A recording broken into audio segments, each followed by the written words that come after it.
Ok, je commence par isoler quelques éléments. Le sol, la table et le frigo. Et de la même manière que nous avons créé la poignée des armoires dans la vidéo précédente, nous allons créer la chaise de cuisine. Je fais Shift A et je place un pass dans ma scène. Je le tourne, le déplace et le remets à l'échelle pour qu'il soit plus ou moins à la bonne taille et au bon endroit.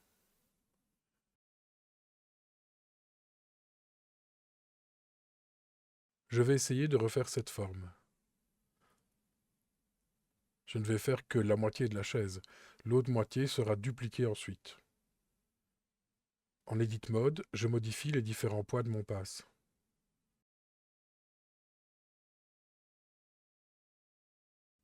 Tout en restant en Edit Mode, je sélectionne tous mes points et je fais un Shift D pour dupliquer la forme. J'appuie sur X pour contraindre mon déplacement. Je fais une rotation sur l'axe Z avec CTRL enfoncé pour rapidement pivoter de 180 degrés. Je sélectionne mes deux points devant se joindre et j'appuie sur la touche F pour faire la jonction. Je vais continuer à modifier mes points pour approcher au plus près de notre chaise présente dans cette cuisine.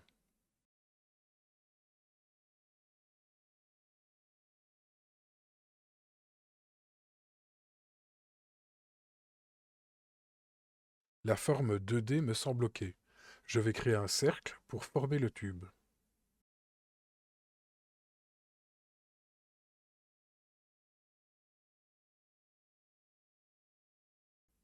Je réduis la taille du cercle. Je sélectionne ma chaise et dans Géométrie Bevel, je choisis Objet et avec la pipette, je choisis le cercle.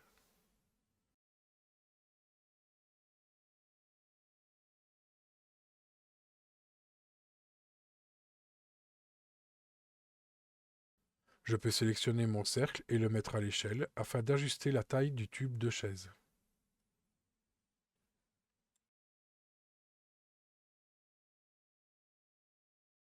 Je repasse en Edit Mode et je fais encore quelques modifications. Maintenant que j'ai extrudé mon cercle le long de mon chemin, il m'est bien plus facile d'adapter et de modifier mon objet.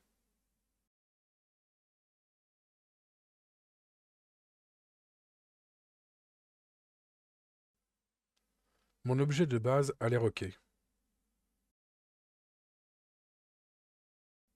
Je vais refaire un pass pour créer les autres parties de la chaise.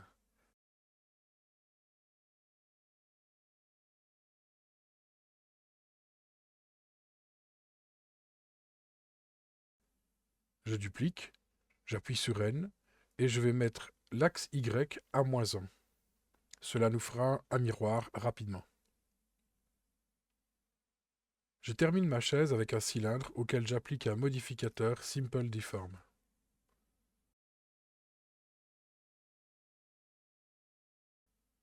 Je configure le modificateur sur Bend, c'est-à-dire courbé.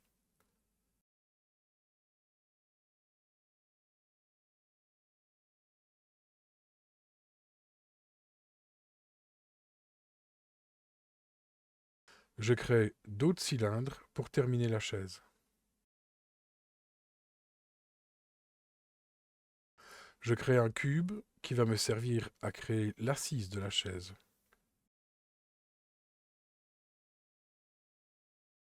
Je passe en Edit Mode et je fais 6 loop cuts dans un sens et 6 loop cuts dans l'autre.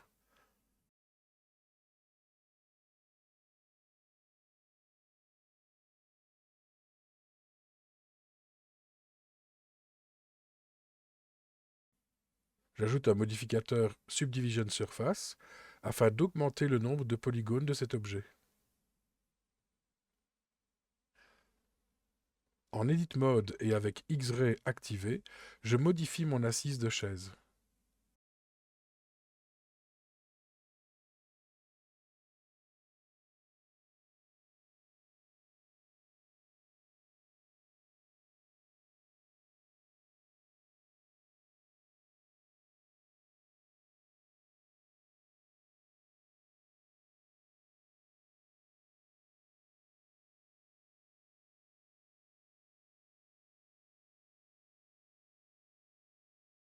J'active l'Edit Mode proportionnel et je paramètre sa portée. Cela permet de sélectionner une face, mais d'amener d'autres à vous suivre de manière adoucie.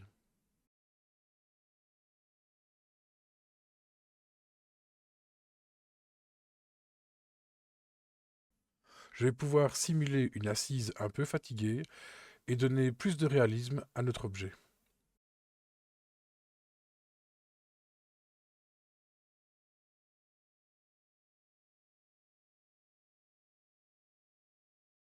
Après avoir fait la chaise, je peux faire le fauteuil présent dans la scène. Les techniques sont parfaitement identiques.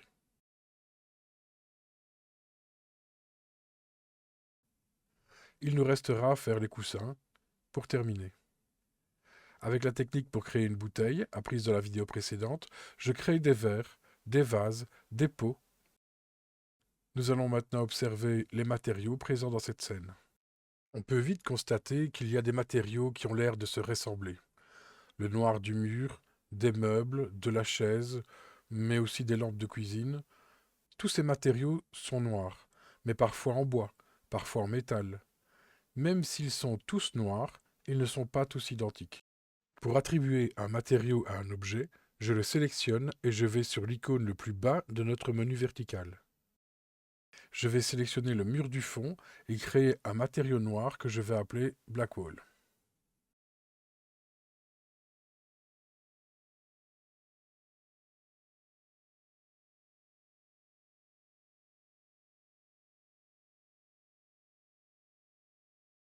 Pour voir les effets de cette attribution de matériaux, je dois passer en Shading 3.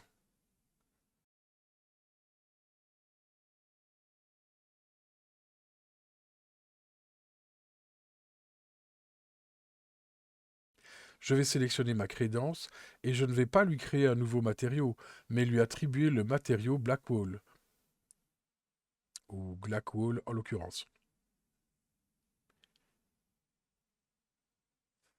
Ok, je sélectionne un de mes meubles noirs et je crée un nouveau matériau.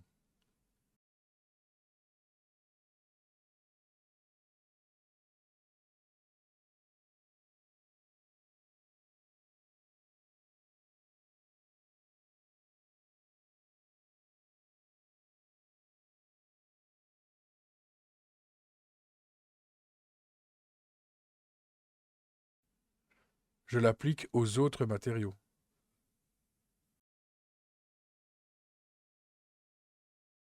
Je vais dans le menu vertical à droite, dans World, et je modifie la valeur Threshold du Sun afin de mieux faire ressortir les ombres.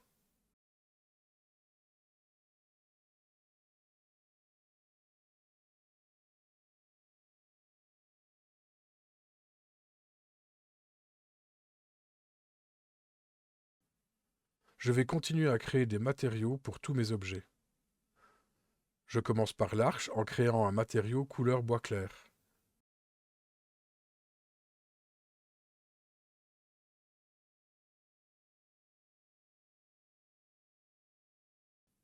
J'attribue ce matériau à tous les objets ayant un bois clair identique.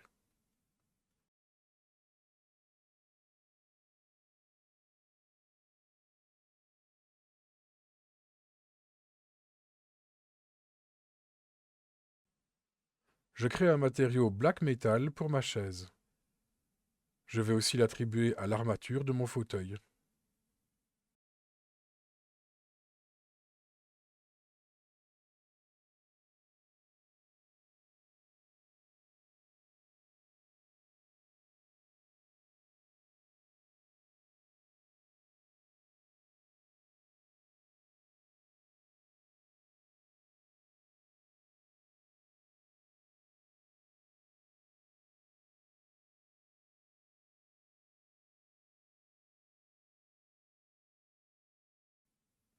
En fait, je ne configure pas encore réellement mes matériaux, car pour vraiment les configurer, j'ai besoin de lumière correcte dans ma scène.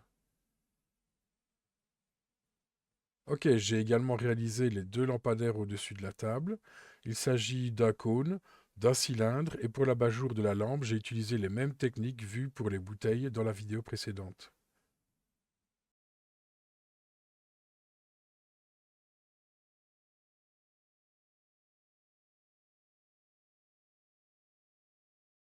Je crée un matériau blanc cassé pour les portes des armoires, et je l'attribue à tous les objets qui doivent le recevoir.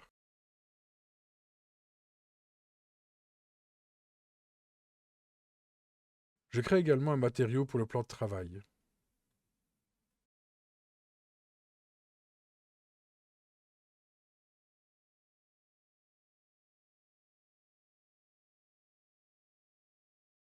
Ok, maintenant que nous avons mis des matériaux couleurs, nous allons ajouter des textures images. Je vais cliquer sur le poids jaune de Base Color et je choisis Image Texture. Ainsi, l'image que je vais choisir remplacera la couleur.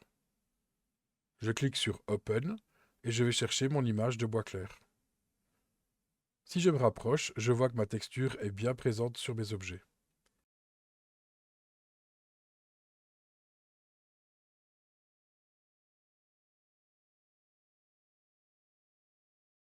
Je vais maintenant m'attaquer au sol. Il est composé en partie de carrelage et de parquet. Je passe en Edit Mode et via mon outil Loop Cut, je vais tout d'abord segmenter mon sol dans le sens de la longueur.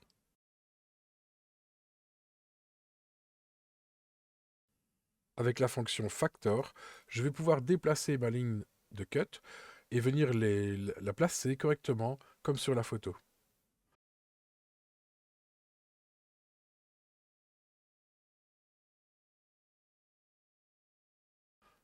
Je fais maintenant mon deuxième loop cut dans l'autre sens afin de marquer la séparation des différents sols.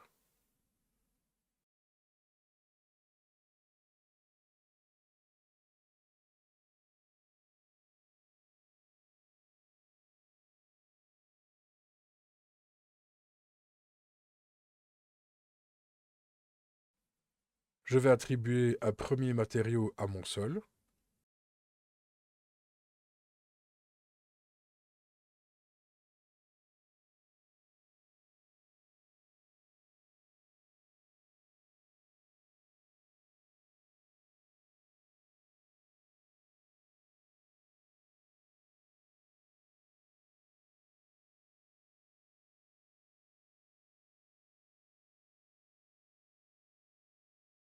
En Edit Mode, je vais sélectionner les trois faces qui accueilleront le parquet.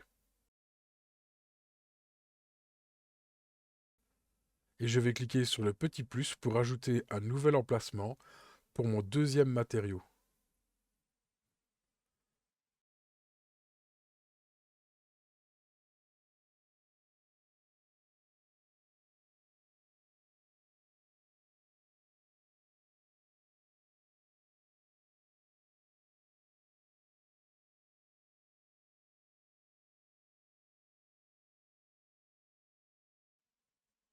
Je n'oublie pas de cliquer sur le bouton Assign afin d'attribuer ce nouveau matériau aux faces sélectionnées. L'autre face contient le matériau pavé. Quand je repasse dans le troisième shader, je vois bien que mon sol contient les deux matériaux.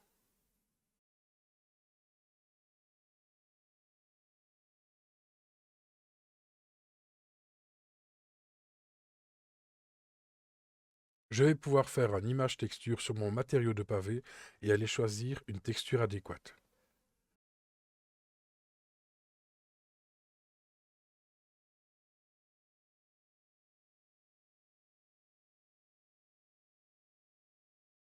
Je fais pareil pour le deuxième matériau, je vais chercher une texture, mais de parquet cette fois-ci.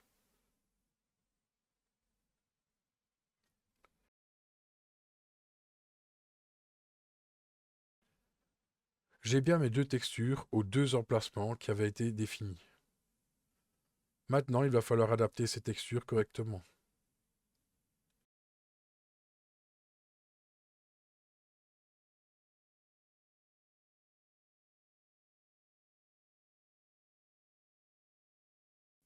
Je vais maintenant aller dans une partie de Blender que nous n'avons pas encore utilisée, il s'agit du workflow UV Editing.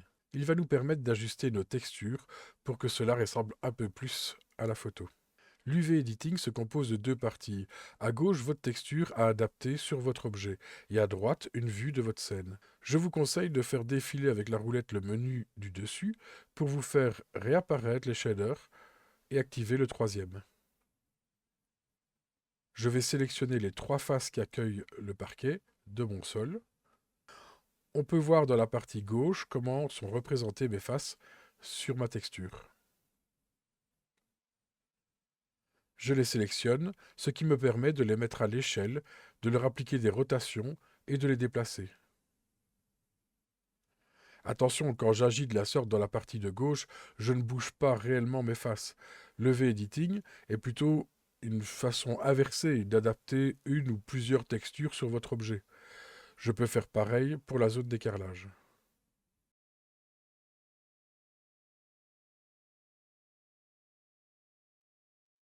Ici, nous faisons une première approche de levé editing. Nous aurons l'occasion de voir cette fonction plus en détail dans la prochaine vidéo. Nous aborderons également le placement d'un éclairage via une image HDR et des spots.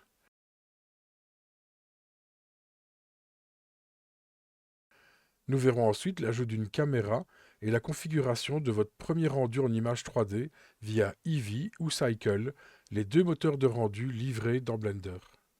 Si vous avez aimé cette vidéo, n'oubliez pas de liker et de vous abonner.